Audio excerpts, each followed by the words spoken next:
All right, everyone, welcome back into another NFL DFS video. Going to be getting into the first look build here for week 5. Crazy that we're already here, but let's go ahead and get into it.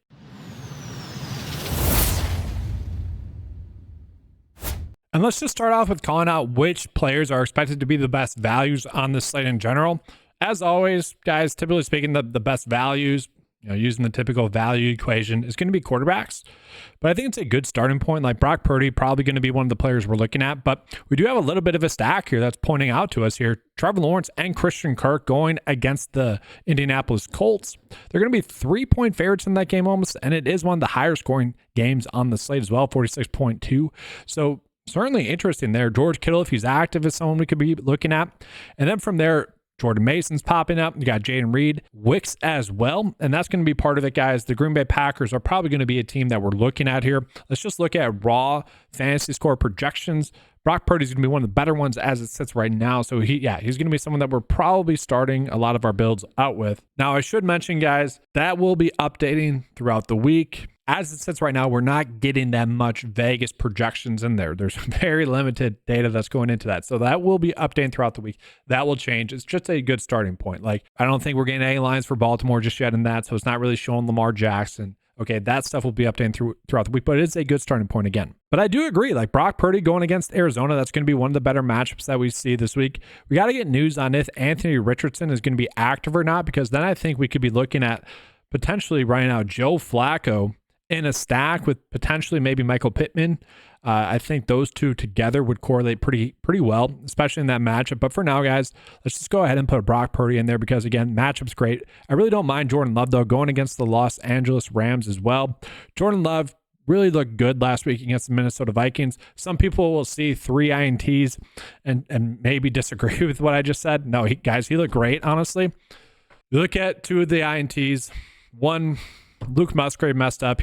Luke Musgrave needs to stop playing. Probably ran the wrong route or was a little bit of timing. Musgrave goes up to make a catch. That would have been a Romeo Doubs catch, causes an INT.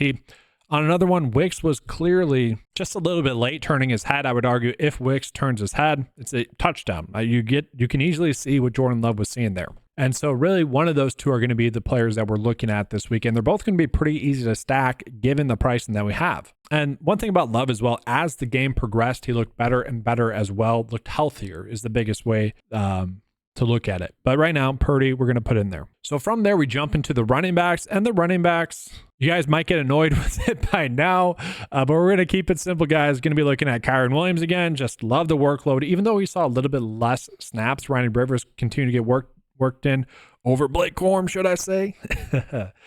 The reason I bring that up is everyone at the start of the season was saying, "Oh, it's Blake Corum. He might take work away from Kyren Williams." I'm like, that's just not true. He needs to try to take away work from Ronnie Rivers.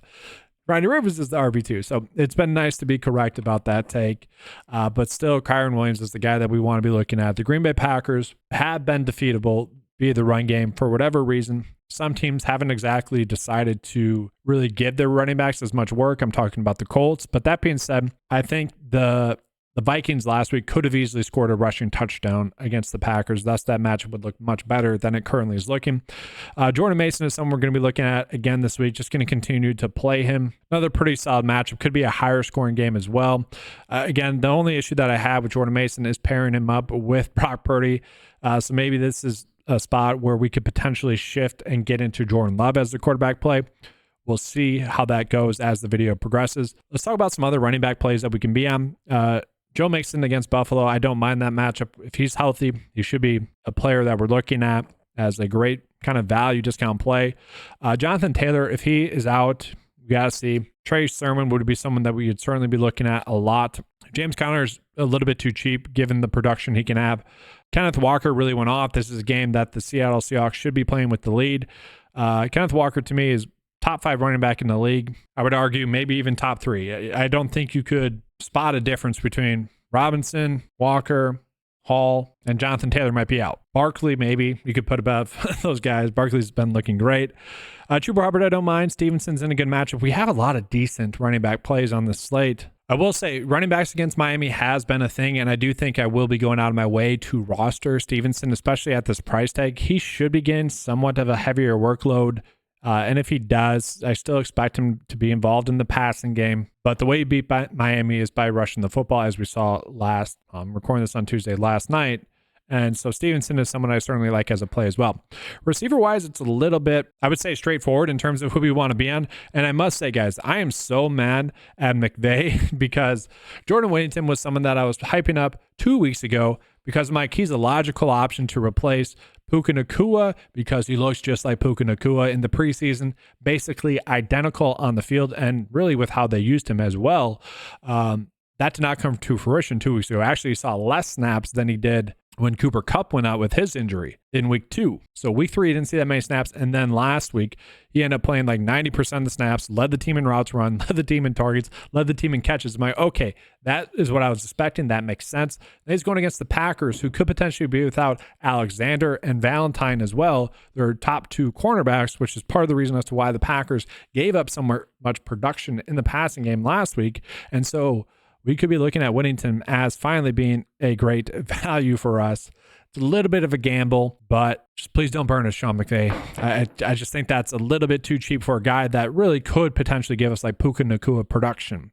That being said, guys, I don't mind Deebo Samuel at his price tag, but we do really want to be getting to one of the Green Bay Packers receivers, especially in this matchup. So Christian Watson's going to be out, which means we're going to get a healthy dosage of Romeo Doubs and Wicks. Wicks is annoying last week is the best way to put it. He should have had a massive game, and you would see this be like he had 2 touchdowns, 5 catches, and 78 yards. He did have a massive game. It should have been double that. Not even joking, guys. He had 2 jump balls that he has made in the past. He had a bad drop that probably would have been a touchdown as well.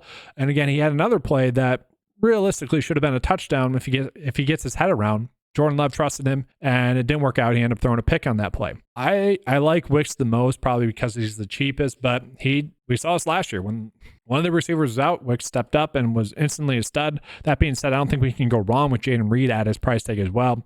He's going to be heavily involved. You're going to get a lot of receptions there. I worry that he might be a little bit too high owned. That's my only concern with Jayden Reed. And we're probably going to be looking at another Packers player in a second here, another Packers player that I've been hyping up a bunch. So I don't know if we exactly need to get into 2 of them. At the same time, I do not hate Jayden Reed as well. Be happy to get to him. Jamar Chase is a play that I like. Not as productive last week as I would have thought. He was someone that I liked a lot. Was not that productive. I don't think we need to pay up for him because we have some other options we can get to. Amari Cooper in a good spot against Washington. Michael Pittman Jr., if we get news that Joe Flacco is going to be the quarterback, I think we're just looking at Pittman. I think that helps him out a lot.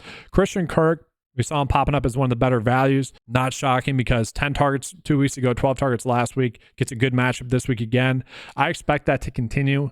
They made a point of emphasis in getting him the football early in that game last week, and that is something I just don't see them going away from. JSN got a lot of targets on Monday nights. Probably something we can look at for some decent value. Jacoby Myers, guys, I don't think we want to be targeting anyone against Denver, but Devontae Adams could sit again, and Myers is going to get a heavy target share. But let's go ahead and jump on into the tight ends. So if you guys have been reading the 9 to 5 write-up, which is available for 9 to 5 members, including your $10 a month membership, get you access to the NFL DFS lineup optimizer, the NFL DFS cheat sheet, as well as all the fantasy golf and prop tools.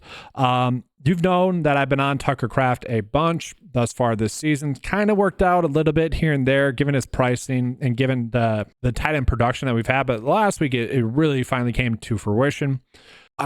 Luke Musgrave continues to mess up, caused an INT last week for Love, and Tucker Kraft continues to look good. Ended up with 9 targets, 6 receptions, and a touchdown. The touchdown was awesome, had a 2-point conversion as well. The fumble was just a great defensive play. Tucker Kraft's trying to, extend a play. Great play, though, by the defender. We still get him at 3.5, even though he's playing like 80+% of the snaps every single game, and now we get Christian Watson out. I would argue if Willis had not started these 2 games against Tennessee and Indy, Tucker Kraft would be $1,000 more expensive. And so he's kind of the cheap of the, can I say elite tight end options? Because there's not many. That's the big thing. Like Mark Andrews, I guess, is the best example. So maybe $500 more. But there's not really a difference there. Colby Parkinson, not a bad option there as well. And then Tommy Tremble, 0 targets, 0 receptions, but still played a lot of snaps. Someone we could potentially be looking at for value. Then from there, DST-wise, guys, we have $4,000 left over, so it doesn't really matter. Okay, probably would want to rebuild, Maybe we get up to Jaden Reed instead of Wicks. But actually, let's go ahead and get up to Love. And we still have a lot of salary left over. What's the lowest price defense that won't go negative? I would actually argue the Giants. So we're kind of fine with that. Carolina as well. Like, I'm fine with that. Let's see. Can we get up to Reed from Wicks? Just missing out. But you guys kind of get the point of what we're looking at this week. That's going to be all for today's video, guys. Thank you for watching. If you guys want access to any of the tools, head on over to 95sports.com. Get access to all our fantasy golf tools, prop tools, and NFL tools for just $10 a month. All right, thanks for watching, everyone. Good luck, and as always, let's keep cashing.